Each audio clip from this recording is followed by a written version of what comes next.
Good morning, guys. It's the morning of Sunday, September 21st. I'm going to go through my round 3 game yesterday. At this point, I had 1.5 points out of 2 going into round 3. So sitting pretty good.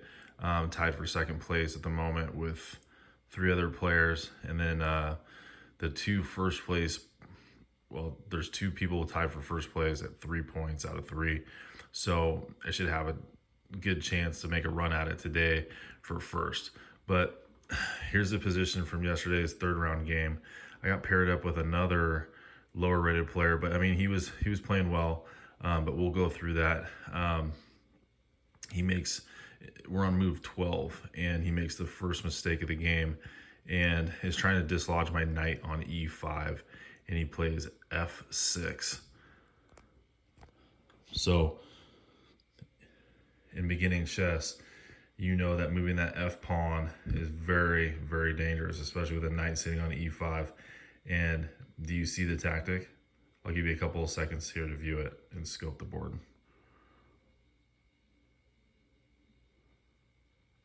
So the tactic is queen to h5 check. And unlike the traditional reasons as to why this doesn't work out for black, this is got a little wrinkle to it because his queen is sitting on c7. So I'll explain the calculation here. Now he thinks that this is defendable because after he pushes g6, I take knight takes g6, and he thinks that I think that h takes g6 and then queen takes h8, the rook on h8. But what he thinks I'm going to do is when he goes g6, knight takes g6, and then he thinks he's going to be able to intercede his queen on f7. So g6, knight takes g6, queen f7, pinning my knight to my queen, and therefore I can't take the rook because then I would lose my queen. So that's the difference in calculation level between me, I'm roughly a 1700 over the board, and somebody in a class C or D level or lower. So the flaw in his thinking is that when he goes g6, knight takes g6, queen f7, I don't have to take the rook.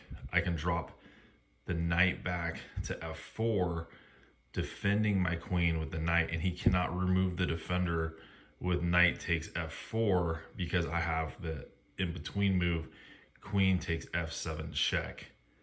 Then he takes king takes f7, and then I proceed e3 takes f4 with an open file for my rook. So I calculated all of this, and the difference between where he was and I was as far as calculation was apparent on this. But this was pretty much the reason that he lost the game, was because I was able to scam the g pawn. So it proceeded that way. He goes here, I take here, he goes here, and he made this move pretty quickly, like he thought that I had overlooked it. And when I played this, then he paused and thought about it for like 10 minutes. So I know that he didn't see this part, and he eventually just traded off the queen here, knight here. And it's actually a pretty good position for me now because I got 2 attackers on the f6 pawn. I took queens off the board. I'm up a pawn. So I slowly traded down to an end game where I was able to just simplify and win. But this just shows how important tactics are, guys, in your games and being able to calculate.